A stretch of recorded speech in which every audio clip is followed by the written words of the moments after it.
We come now to the time of the study of God's Word, and I want you to open your Bible to Revelation chapter 6. Revelation chapter 6 begins for us the future element of the book of Revelation. Now we get into the prophecy regarding the time of the end. We're going to be learning so much as we go through chapter 6 right on to the end of this great book. There is truth and application abundant in every verse. It is not just a mystical trip into the future. It is not just a fascinating look at something that doesn't have relevance for now. It is very practical. And we're going to allow the Spirit of God to apply it as we go. Tonight I want to speak to you from the first two verses of chapter 6 because this is the first seal that is opened on the subject, the coming of world peace. The coming of world peace. In verse 1 we read, "And I saw when the Lamb broke one of the seven seals, and I heard one of the four living creatures saying as with a voice of thunder, 'Come.' And I looked, and behold, a white horse. And he who sat on it had a bow, and a crown was given to him, and he went out conquering and to conquer." Now you will remember that the scenes in chapters 4 and 5 are in heaven. And we see in the scene in chapter 4, God seated on his throne. Then as we come into chapter 5, God holds out his hand, and in his hand is a little scroll sealed with 7 seals. Those 7 seals basically were for the purpose of hiding what was in the scroll. It could not be broken without manifesting that someone had done that. It couldn't be read unless it was broken. It couldn't be broken legally, except by the one who had a right to open it. I told you that little scroll was the title deed to the universe, and the only one who was worthy and able to open it was the Lamb, the Lord Jesus Christ, the Lion from the tribe of Judah, the root of David, as he is described in chapter 5, verse 5. The scene then is God, and God is about to unleash judgment. Around his throne is lightning and thunder. In the midst of this, there is glorious worship of God by the redeemed and raptured church and by the angels. And in the midst of all of this glorious worship, as God gets ready to act in judgment, and as all those glorified beings celebrate his coming judgment, for it is right and just, and will be the exaltation of Christ and the glory of the saints, as they celebrate that, God puts out his hand, and in it is the little scroll, which symbolizes the title deed to the universe. It has to be taken back from the usurper, Satan, and all his cronies. The Lamb, the Lion of the tribe of Judah, comes forth and takes the scroll. He is worthy and he is able. He has a right to inherit the universe. He has the power to take it. Written in this scroll is a description of the judgment by which the Lord will take back the earth.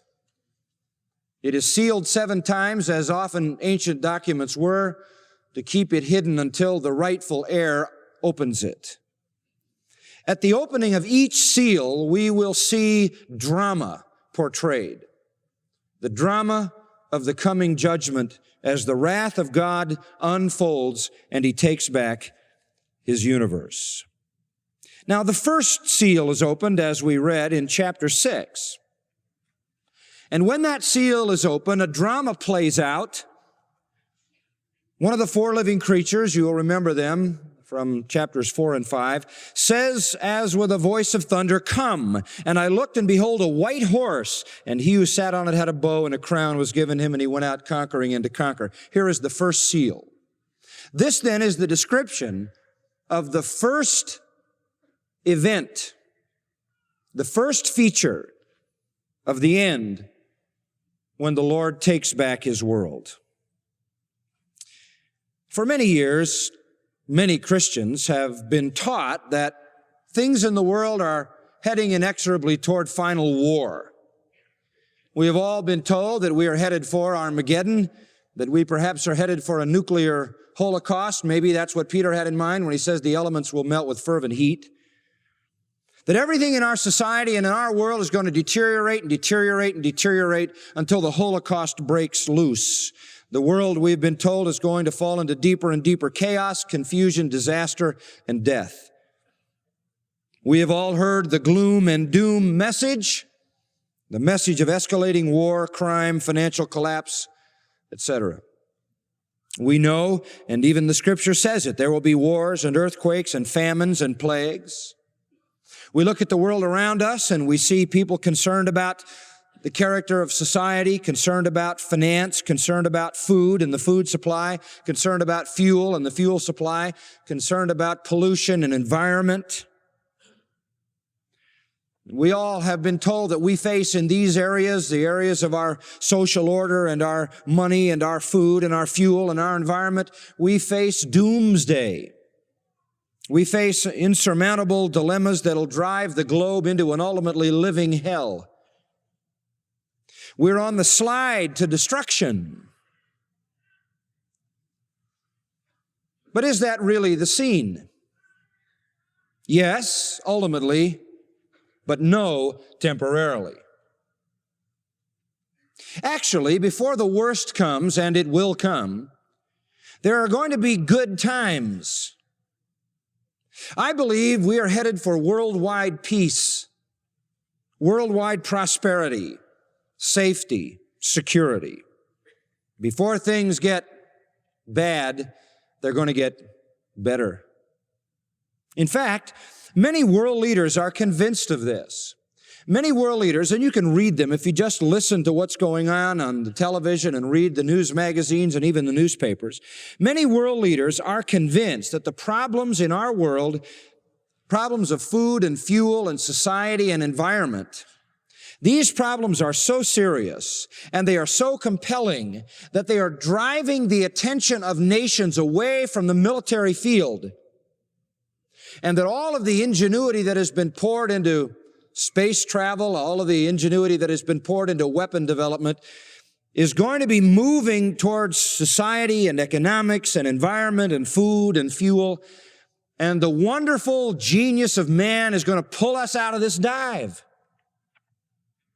The world, as you watch it today, is setting aside its arms. Oh, there are skirmishes here and there always will be some of those. But the world is really laying down its arms because it has to focus on what it deems to be more serious problems.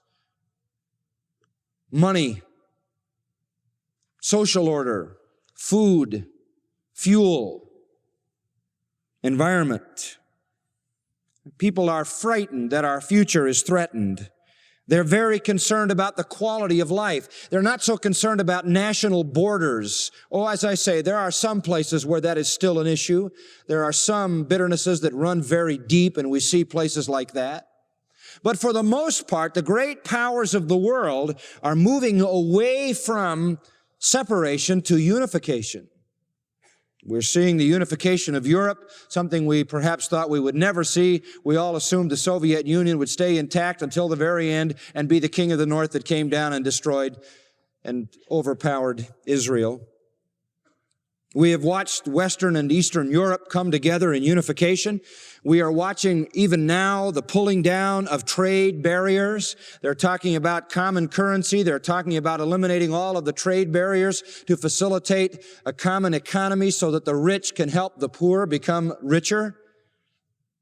They're concerned about medicine. They're concerned about health. They're concerned about all of those things. And driven by those concerns, they want to pull down all the barriers they can. Even in our own northern part of the Western Hemisphere where we live, we're very close to having a trade bargain, or whatever you want to call it, pact with Mexico and Canada to pull down all barriers so that the economies flow back and forth so we can all take advantage of strengths and compensate for weaknesses. Tremendous effort going on in the various think tanks of our world to come up with means by which the unification of the world can occur. Robert Mueller has been called the philosopher of the United Nations and its prophet of hope. Mueller has served the United Nations for 33 years and has performed diplomatic missions all over the world. Today, he is the Assistant Secretary General of the United Nations. He's in charge of coordinating the work of 32 specialized agencies and world programs for the UN. He's got to be one of the best informed men in the world. And Mueller is convinced, and I quote, that there will be no third world war between the big powers, end quote. But instead, he says, we're headed for a new age and a new world, a new Genesis, a true global, God-abiding political, moral, and spiritual renaissance to make this planet at long last what it was always meant to be, the planet of God, end quote. He claims to be a good Catholic. His God, however, is not the personal God of the Bible, but the cosmic force who is pulling together unification all over the globe. You see, people believe that this is all we've got. They believe that the earth is all there is. You understand that? They believe we got to hang on to this deal because it is all there is. Those who are evolutionists think we've got to preserve it. They worry about what you do to it. And I thought to myself as I was studying this, if you think we mess up this earth, wait till you see what Jesus does to it. This is a disposable world, but they don't know that. This is a consumable planet, but they don't know that. It was designed to be consumed, it was designed to be disposed of, and it was designed to be used up, and when it's used up, the Lord himself will create a new heavens and a new earth. But these people believe that this is it. And the fear of losing the planet is sublimating the fear of having all the territory you might need or keeping your traditional borders or losing them. Herman Kahn, head of the Hudson Institute, a New York research organization dedicated to predicting the future, says, quote, even with all the problems we now face, mankind and the U.S. have a great future. He says, many of the fears plaguing Americans today will be all but forgotten in coming years. He says, he predicts, the population explosion will soon fizzle, the birth rate will drop, and the world population will stabilize at about 10 billion. The world is not running out of natural resources since vast supplies lie untapped in space and in the Earth's oceans. We have plenty of energy and will never run out of fossil fuels since there's enough coal alone to last hundreds of years. In addition to nuclear power, there is also solar energy and thermal heat beneath the Earth's surface in an almost unlimited potential that we have scarcely begun to develop. All of the pollution problems that now seem so serious will eventually be solved. The inflation rate will drop below 5%, and there will be a worldwide economic boom. Computers will be the key to much of the above, and a genetic engineering will make food plentiful and cheap by developing new edible plants that can be grown in salt water. End quote. He's not alone. There are many like him, leaders and analysts, who believe that all the energy and all the attention and all the creative juices flowing to problem solving in our world are going to bring us to an age that man may think is an age of utopia, an age of peace, and an age of prosperity. We've gotten a little taste of that, haven't we, with the ending of the Cold War? When that age comes, when that time of world peace comes, Earth's war-weary inhabitants are going to greet the peace with ecstasy. They're going to be convinced that utopia has arrived. It's going to look as if all the problems are solved. Finally, international peace and a certain degree of prosperity for everyone. We've watched as the iron bars of communism have crumbled to dust. We've watched as the invincible communist power has fallen willingly. We've even heard communist leaders apologizing for their past conduct. No less than Pope John Paul II looked at all this dramatic change and announced that the world was, quote, at a very special moment, as if awakened from a nightmare and opened up to a better hope. So says USA Today in December of '89. The Pope says we're coming to a better day. People are talking as if the The candle or the flame of hope has never burned brighter. Is there peace on the horizon? Will there really be worldwide peace? Will we really miss a third world war and enter into an age of prosperity with falling trade barriers and facility to move in and out of the places in this world and be accepted? Will there be such an economic flattening out that the rich will share with the poor, the wise with the foolish? The answer is yes. The Bible predicts such a time. The Bible predicts that there's coming a world peace. It will come. But listen, it will be a deceptive peace. It will be a false sense of security. It will be the most subtle and the most deceptive trap that's ever been set, because it'll catch the world in it. And they'll be caught and they'll be destroyed. The trap is being set right now. Psychologically, socially, politically, economically, and religiously. And it is luring the world right in. International peace is the bait. It's the bait for the trap in which the human race will be caught to feel the full and final unleashing of God's wrath. We're headed for peace. In a speech to the American people, President Bush said this: "We're beginning a new era. This new era can be full of promise, an age of freedom, a time of peace for all peoples. But if history teaches us anything, it is that we must resist aggression or it will destroy our freedoms. Appeasement does not work." He is saying we have to maintain some kind of strength in this, but we're headed for peace. Months before that, Mikhail Gorbachev had already optimistically said, quote, "We see a budding world order in which peaceful coexistence and mutually beneficial cooperation based on goodwill will be universal norms." Everybody's talking about world peace. We would do well to remind ourselves that an optimistic confidence that peace was assured characterized Europe precisely before World War II. Sir Winston Churchill never did buy into Hitler's offer to sell peace. William Manchester's biography of Sir Winston Churchill confronts us with the unpleasant and haunting reminders of Hitler, a man who came extremely close to being the Antichrist, yet deceived the world with his promises of peace. Listen to what Manchester wrote. Thomas Jones, who had been in and out of Whitehall for a quarter century, wrote in his diary, "All sorts of people who have met Hitler are convinced that he's a factor for peace. He doesn't seek war, but friendship."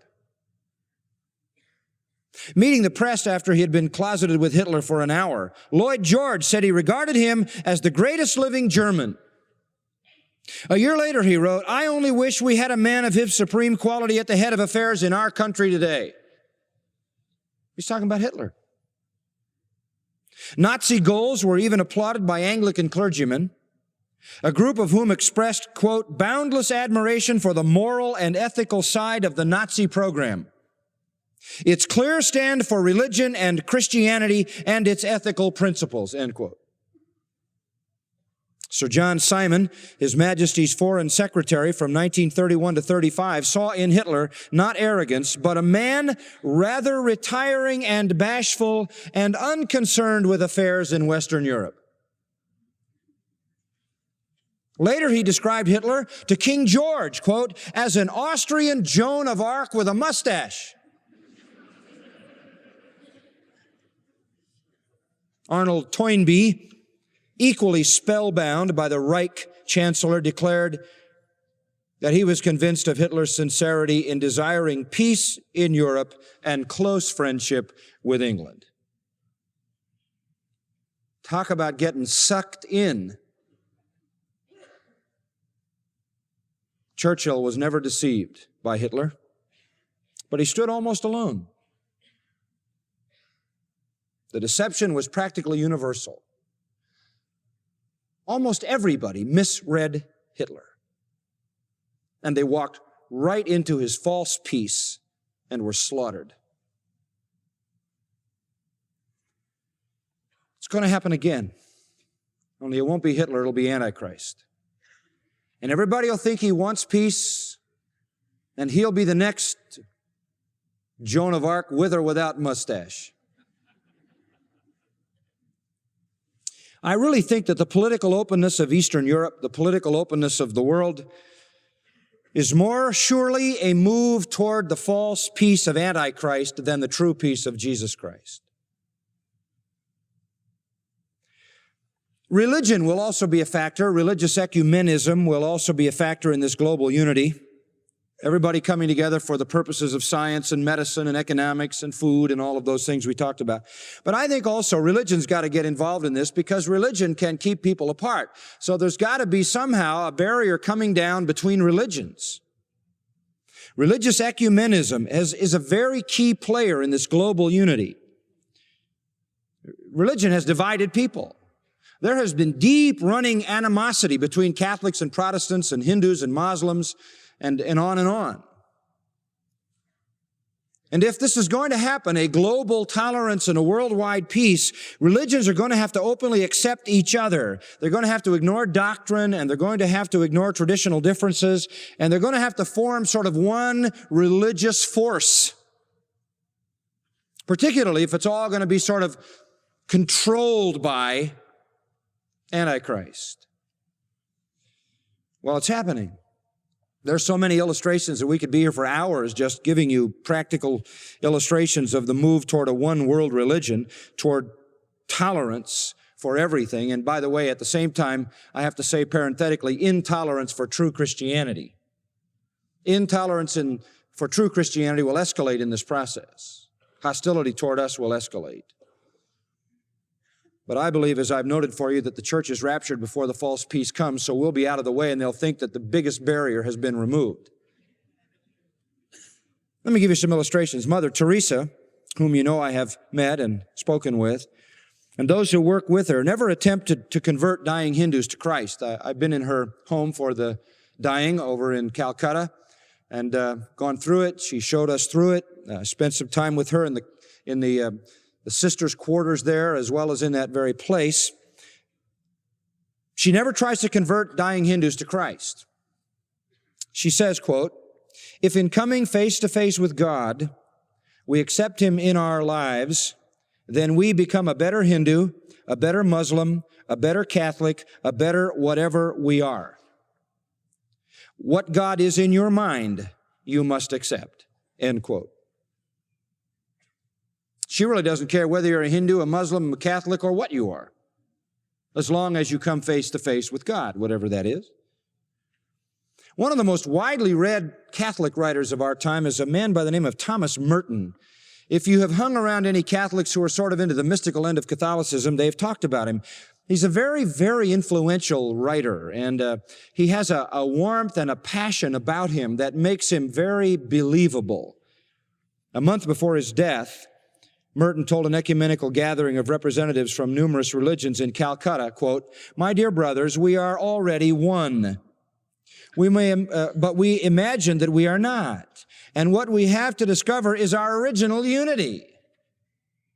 What he is saying is we have artificial barriers. We're all really just one, all of us, whatever religion. He was echoing the sentiment of Mother Teresa and what many other Catholics, including popes, have long been saying. There are many Catholics who today are involved in and tolerant of transcendental meditation, Zen and yoga and Eastern mysticism. A man by the name of Cardinal Ratzinger, Vatican guardian of Catholic Orthodoxy, issued a 23-page letter in mid-December 1989 to 3,000 Roman Catholic bishops. And in that letter, the statement that he gave, which was approved by John Paul II, did not condemn Eastern mysticism or New Age meditation or yoga technique, but in fact suggested, quote, taking from them what is useful. John Paul II has publicly encouraged such a syncretistic attitude at the universities of Calcutta and New Delhi in his 1986 visit to India, the Pope told the Hindu audiences, and I quote, "India's mission is crucial because of her intuition of the spiritual nature of man. Indeed, India's greatest contribution to the world can be to offer it a spiritual vision of man. And the world does well to attend willingly to this ancient wisdom and in it to find enrichment for human living." That's an incredible statement, isn't it? From one who's supposed to be the head of the true church regarding an idolatrous, demon-worshiping religion in India. Another very important world leader is a man by the name of, or by the title of, Dalai Lama. His Holiness, the Dalai Lama, who is God to most Tibetan Buddhists, has been well received, of course, by Roman Catholics around the world. He's twice met with Pope Paul VI, has met 5 or more times with his good friend John Paul II. Says the Dalai Lama, quote, "Both of us have the same aim." At the start of his first U.S. tour, they call him the God King. He was feted in 1979 at St. Patrick's Cathedral, and the relationship between the Buddhists and the Catholics, the Pope and the Dalai Lama, has continued to go on, and I could give you all kinds of insight into that. You have somebody like Sun Myung Moon and the Moonies, founder of the International Religious Federation for World Peace, by the way. He says, "All men and women of religion should now tear down the walls of sectarianism for the greater goal of world peace." Gorbachev, by the way, personally hosted Moon in the bowels of the Kremlin, and Moon responded that the Soviet Union, which he formerly equated with Satan, was now going to play a major role in the plan of God to construct a world of peace. You've got probably nearly 100 interfaith councils in America that are trying to pull everybody together in some kind of a global peace. In the state of Washington, we think of Washington as a fairly American place. Washington State. Let me read you a quote from the Washington State Interfaith Council. "Swami Bhaskarananda, a Hindu, chanted a prayer to God in their interfaith council. Ismail Ahmed, a Muslim, recited a short prayer to God. Trust, the members agreed, was their most important short-term goal. Meeting at the Vedanta Society on Capitol Hill, those who signed the council's charter expressed their hopes for the group as they stood in front of an altar adorned with pictures of Sri Ramakrishna, Jesus Christ, and Buddha. My support and heart is in this group, says Pasha Mohajir Jazbi, a member of the Baha'i faith.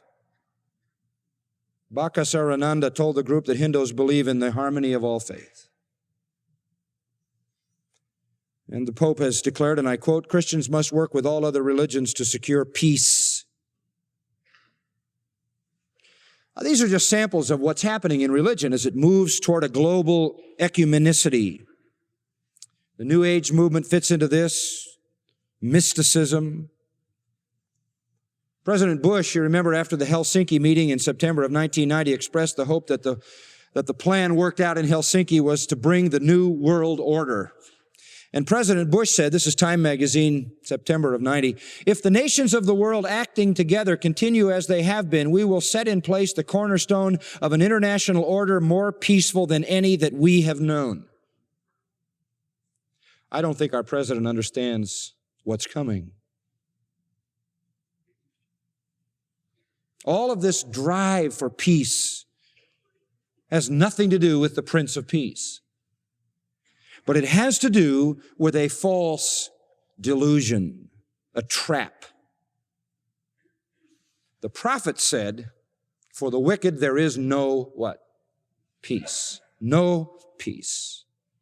But their passion for peace will lure them into the trap of Antichrist as God uses peace as the bait for the kill. Jesus warned about this. Turn to Matthew chapter 24. In Matthew chapter 24, I want to draw you to verse 3.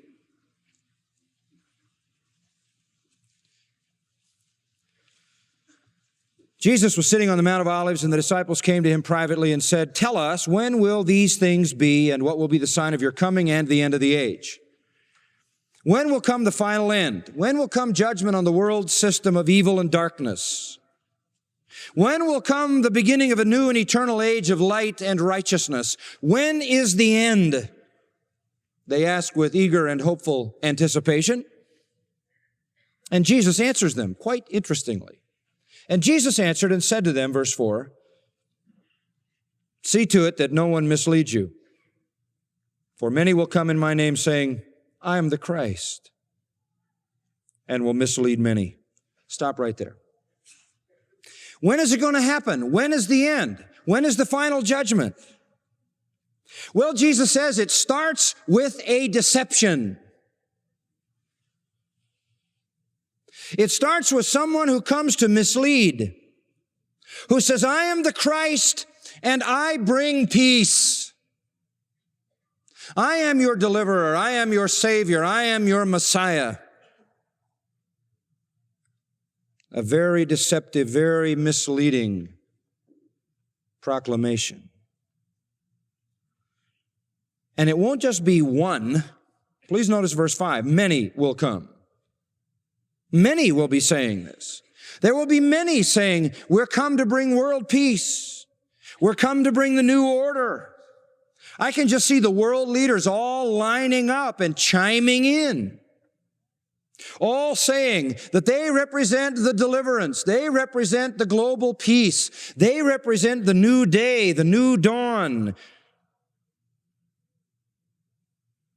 They promise to deliver the world from its troubles. They promise peace. They are the architects of the false peace that begins the end-time judgment. Doesn't last very long. Look at verse 6. "And you'll be hearing of wars and rumors of wars."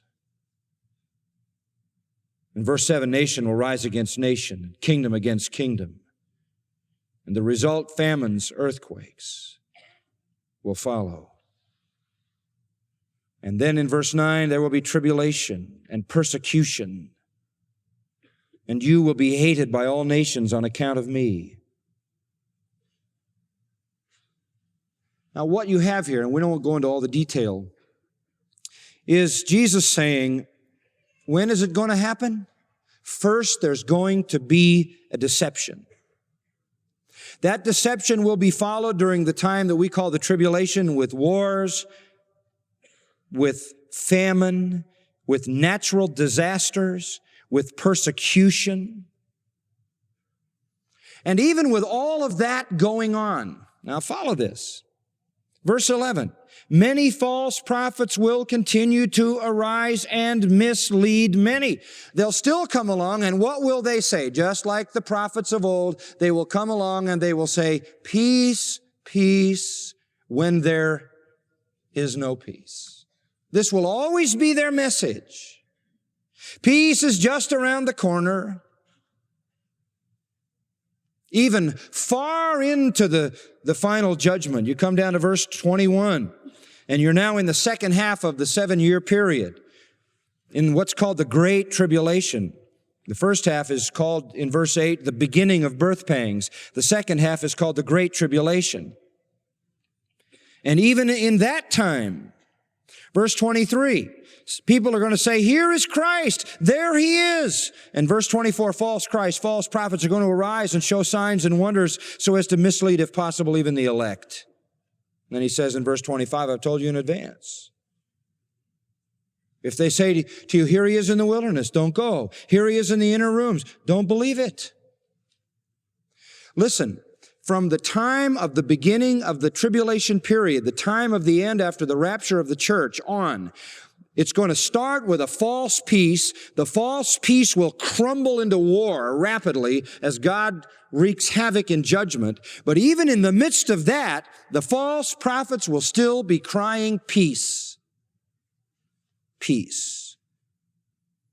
Even with all the signs that precede the final day of the Lord, which is at the end of the tribulation when the full fury of God is unleashed, even with all of the signs leading up to that, with the wars, and with the famines, and with the pestilence and plagues, and with the natural disasters, even with all of the holocausts flying around everybody's head everywhere, people are still going to be deceived about peace.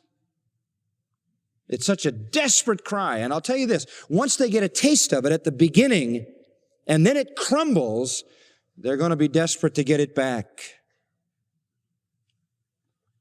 1 Thessalonians chapter 5 takes us right up to the brink of the day of the Lord at the end of the tribulation.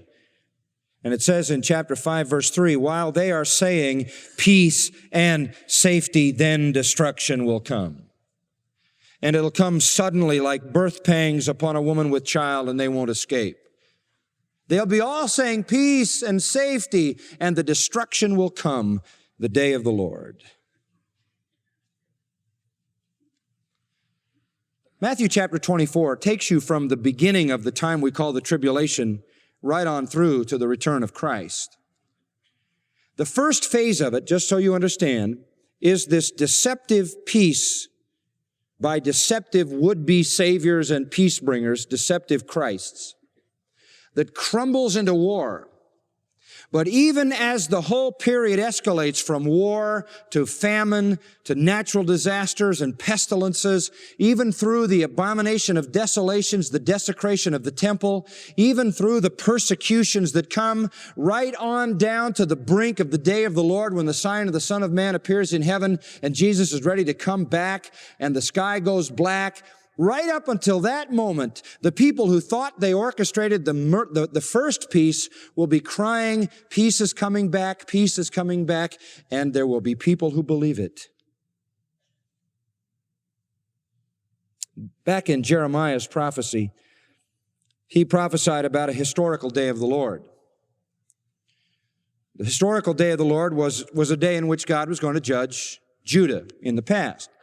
He was God's prophet to warn them, and he did it with tears. He told them about coming horror, coming divine judgment, and he even said, you ought to know it because there are some present signs. I mean, there are some things happening that are precursors to the actual day of the Lord, and you ought to know about them. You ought to warn people. He says, chapter 6, verse 1, already evil looks down from the north, and a great destruction is there. You can see it coming, so blow a trumpet. Warn people, it's coming. But in spite of that, in spite of everything that Jeremiah said about the overthrow of Judah and the overthrow of Jerusalem, despite all the precursors, despite the imminent judgment, despite the power right there visible to them, they could see it right on the brink. They kept believing everything would be fine. Everything will be fine. Why? Over in chapter 6, verse 14. Because false teachers came and false prophets, and they said, peace, peace. They kept telling them peace was coming. Peace was coming. Chapter 8, verse 11. They kept saying, peace, peace, but there is no peace. Chapter 14 and verse 13 and 14. The prophets. And what do the prophets say? Peace. You won't see the sword. You won't see famine. I'll give you lasting peace. They're prophesying falsely, he says. There isn't going to be any peace. There's going to be the day of the Lord. The fury of God's judgment. False prophets always say peace. They always talk about the new order, the new world of peace. So when you come to the end time, you can go back now to Matthew 24 for just a moment. When you come to the end time, it's going to begin with a false peace. False prophets, false Christs, and one great antichrist, one great ruler and leader. And we'll say a lot more about him in our study of Revelation. This one great Antichrist will be over all these other false Christs and false prophets and false teachers. They're going to try to orchestrate this peace. It's going to work for a while, and then it's going to crumble. So you see, the world's movement toward a global peace really does fit this scenario. A deceptive peace is coming. It's coming led by false Christs and the Antichrist. And it is the first signal that the scroll has been unrolled and the first seal has been opened. False peace. Now go back to Matthew 24 and let's follow a little bit the sequence. Verse 6 and 7 then describes war. Wars, rumors of wars, nation against nation, kingdom against kingdom. The second thing that's going to come is war. The third thing that's going to come, famine. Famine. The fourth thing that's going to come in verse 7, earthquakes which are representative of massive natural disasters. First peace, then war, then famine, then death through natural disaster. Now, hold your finger there in Matthew 24 and go over to Revelation 6. And you see the same sequence. Here, the first horse is the white horse. He represents, as we will see in a moment, peace. The second horse is a red horse. And he represents what? War. He took peace from the earth, and men slaughtered each other. The next horse is a black horse, and he represents famine. The scales and the balance and the wheat and all of that, the barley, talking about famine conditions. And then the fourth seal and an pale green or ashen horse, and he represents death.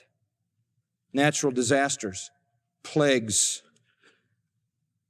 that are also mentioned even earlier. So you see the parallels are exact. Peace, war, famine, death. Those are the horses. And Jesus said, peace, war, famine, and natural disaster, of course, implies massive death.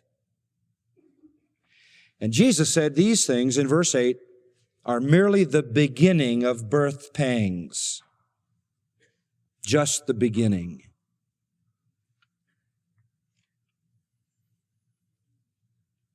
Then you notice verse 9. They will deliver you to tribulation, kill you. You'll be hated by all nations on account of my name. You say, who's he talking about? I believe he's talking about redeemed people. Well, you say, wait a minute, I thought the church was raptured. Yes, I believe they are, but I also believe that as soon as that time period begins, there is going to be conversion taking place. People are going to be redeemed during that time. And I believe they're going to be persecuted. And they're going to be maligned. In fact, throughout the whole period of the tribulation. You see it down in verse 15, from the abomination of desolations on, woe to those who are with child, those who nurse babies because of what's going to happen. And this certainly relates to Israel because the Jews are going to be persecuted as well. But it does mention the elect down in verse 24, those who would be redeemed, who also will be under the persecution. So there will be an onslaught against true believers and against Israel. Now, I want you to note here that there's a very important sequence. You have the parallel of the first four in Matthew is the same as the first four seals in Revelation 6. The fifth seal in Revelation 6 is the martyrs under the altar. And the fifth component here in Matthew 24 is delivering you to tribulation and killing you. It's the same. It's the killing in chapter 24 of Matthew that yields the martyrs in Revelation 6. So the sequence is the same. Peace, war, famine, death, martyrdom. It's that way in Matthew 24. It's that way in Revelation 6. What triggers the persecution, what really spins it full blown is verse 15, the abomination of desolation, which was spoken of by Daniel the prophet. That is when the Antichrist shows himself for who he really is and desecrates the temple and starts to try to destroy the Jews along with any others who are identified with God. So the 5 seals take you all the way down to the 6th seal, which introduces the second coming of Christ, and the 7th seal is his coming and his final judgment. So the parallels are identical. If you read Revelation 6, the first 4 are the same. The 5th there, martyrs under the altar. The 5th component here is martyrdom. The 6th seal in Revelation 6, as we shall see, the sky goes black. That is exactly what you see here in verse 29. So the sequence is the same. Absolutely consistent. Now, first there will be peace. That's what we want to focus on. Let's go back to Daniel 9 for a moment. We'll try to wrap this up. Daniel 9.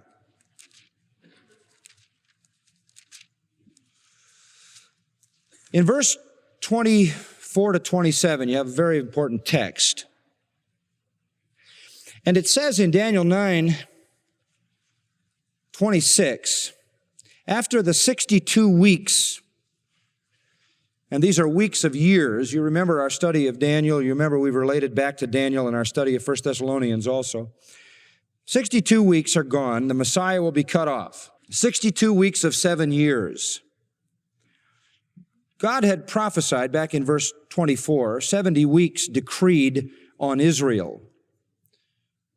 70 weeks to bring in everlasting righteousness. It started, you remember, with the decree of a king named Artaxerxes, and it went 70 times 7, or 490 years. 483 years from that decree to the very day Jesus came into the city of Jerusalem. The first 69 weeks were accomplished. Now, that leaves 1 week left.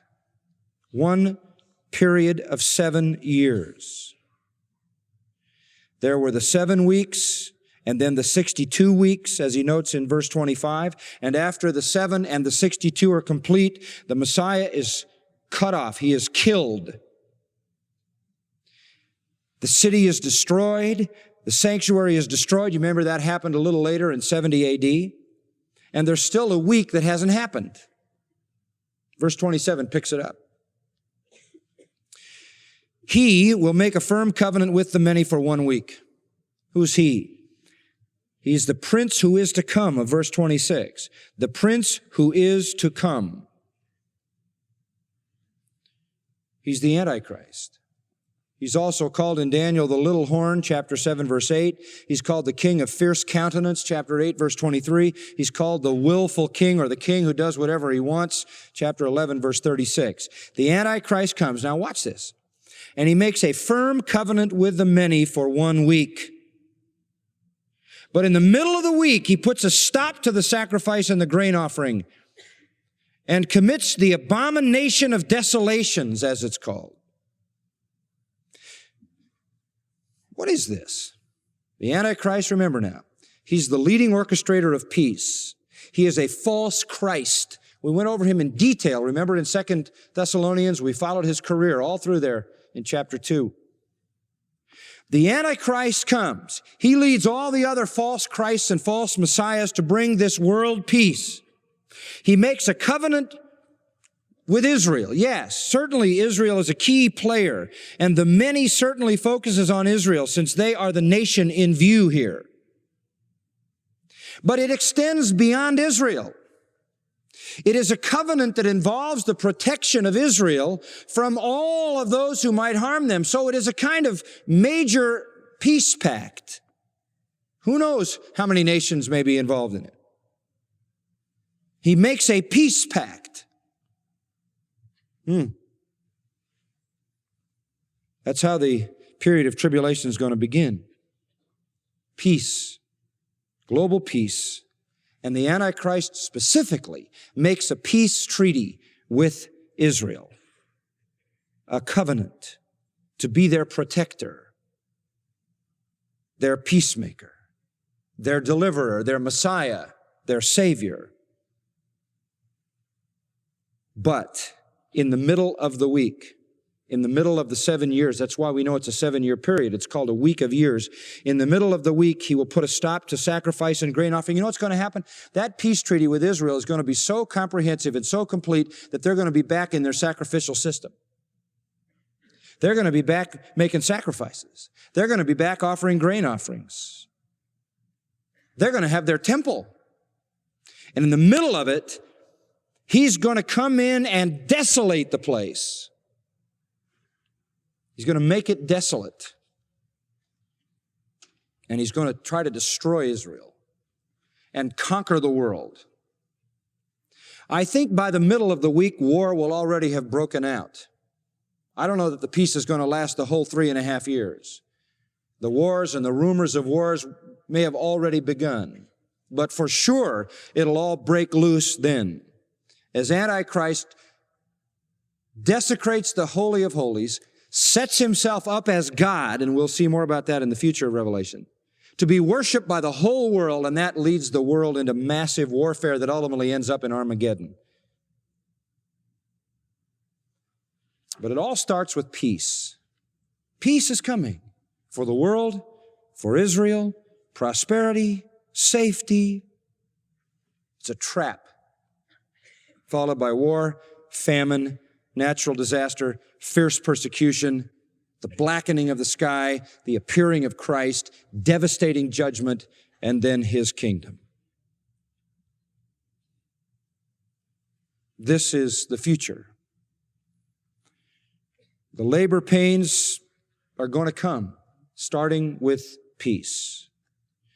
And as labor pains do, they get harder and harder and closer together and closer together. So there is a movement through that 7-year period of escalating trauma, escalating pain, increasing rapidity until the event happens. Now, all of that brings us back to Revelation 6. Let's go back there briefly. You say you haven't said anything about these 2 verses. I know. But do you understand what I've said so far? Okay. And I saw when the Lamb broke one of the 7 seals, and I heard one of the 4 living creatures saying as with a voice of thunder, "Come." And I looked, and behold, a white horse, and he who sat on it had a bow, and a crown was given to him, and he went out conquering and to conquer. Heaven's praise was so glorious in chapter 5, so glorious in chapter 4, and now all of a sudden, silence. The scene shifts from heaven to earth. The Lamb unrolls the first seal, opens the scroll, the title deed to the universe. John sees as the Lamb breaks the seal and the contents are revealed, that legal document which represents the rightful heir and his power and authority to take back the earth. And as he opens it, he sees a white horse. But not until one of the 4 living creatures calls that white horse and rider. One of the 4 living creatures, we've already noted in chapter 4 that the 4 living creatures are angels, cherubim, same kind described in Ezekiel 1, that are around the throne of God. And one of them says loudly like thunder, and after all, thunder and lightning is coming out of that throne, as we remember from chapter 4, verse 5. It's a throne of judgment, and his voice is a voice of judgment. He says, "Come, come." And immediately a white horse comes, and a rider. And you say, well, what is this? Well, horses were associated with war. I wish we had the time to do a little horse theology. We don't. Horses are representative of power, magnificence, majesty, conquest. And here comes this horse, and the one who sat on it, a rider. It's not necessarily a person, because the red horse and rider and the black horse and rider and the pale or ashen or green horse and rider, as some have designated it, are not a person either. These are representatives of something, and we'll see that. Just a note, the Lamb broke one of the 7 seals to remind you that 7 is a number of completion. That's why there are 7 seals, 7 trumpets, and 7 bowls, because that completes the judgment. When all of them are complete, the universe is Christ's, the kingdom has come, and the millennium is here. All of these events also occur in a period called the tribulation, which is a week, the 70th week of Daniel, a period of 7 years. Jesus, as I said, divided it into 2 parts, the birth pangs, the first half, and the great tribulation, the second half, separated by the abomination of desolations, which is when the Antichrist desecrates the temple in Jerusalem and heats up the persecution and tries to destroy Israel and set himself up as God to be worshiped by the whole world.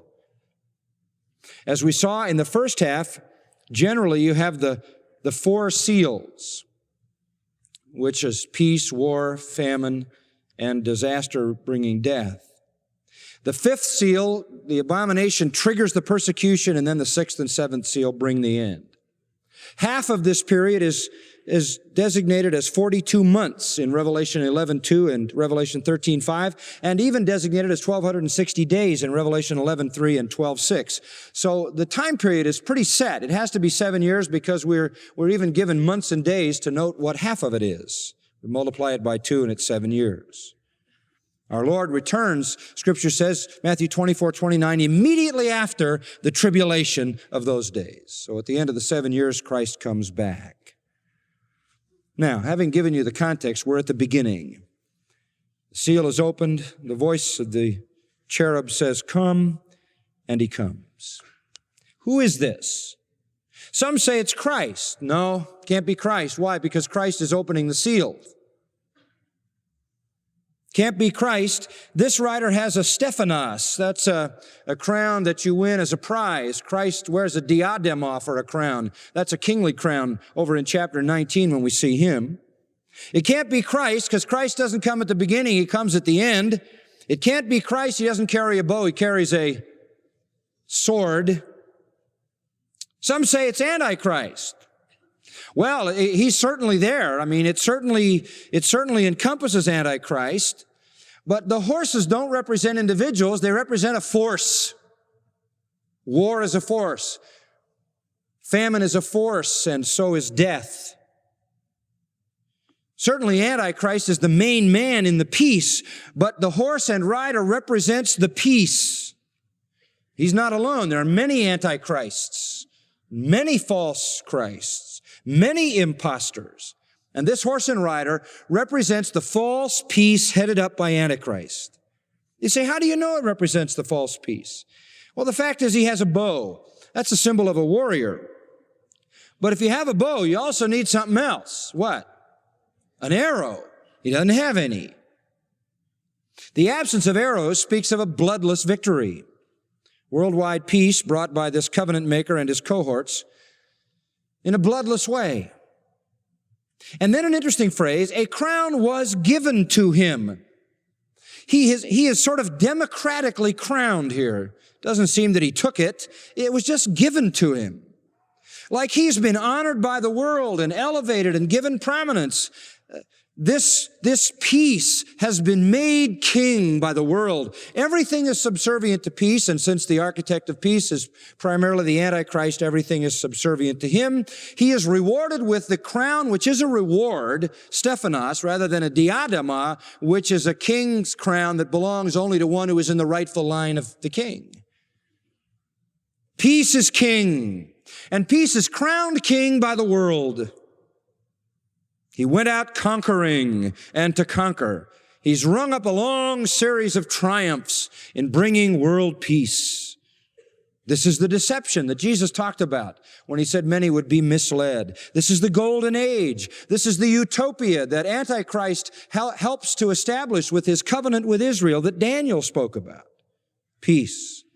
Misleading, deceptive, false peace. Orchestrated worldwide by many false messiahs and led by the Antichrist. And of course, once the peace is established, the Antichrist rises to the top. In fact, in 2 Thessalonians 2:9, It says he will come with all power and signs and false wonders and with all the deception of wickedness for those who perish. And God will send a deluding influence so that they might believe what is false. Why? In order that they may be judged. God's going to delude the world. He's going to let the delusion run. They're all going to fall into the false peace, bow down to this great world ruler who epitomizes it. And it's a trap in which they will be caught and killed. The world is headed for war, but first, it's headed for peace. Father, thank you for this insight. Help us to be able to read the signs of the times and see the way our world is headed. So much talk about peace, so much movement about peace. We could be very near the time when you come for your church. We thank you that in this all we have no fear, for our hope is not to look for Antichrist, but for Jesus Christ himself, who will take us to the place prepared for us in glory. We thank you that we live with an eternal hope of heaven, but also knowing what is coming, we have the responsibility to warn the world. They're falling for a false peace, and the only one who can give them real peace is the Prince of Peace, even Jesus Christ. In the days that we have, may we preach the true peace. In our Savior's name, amen.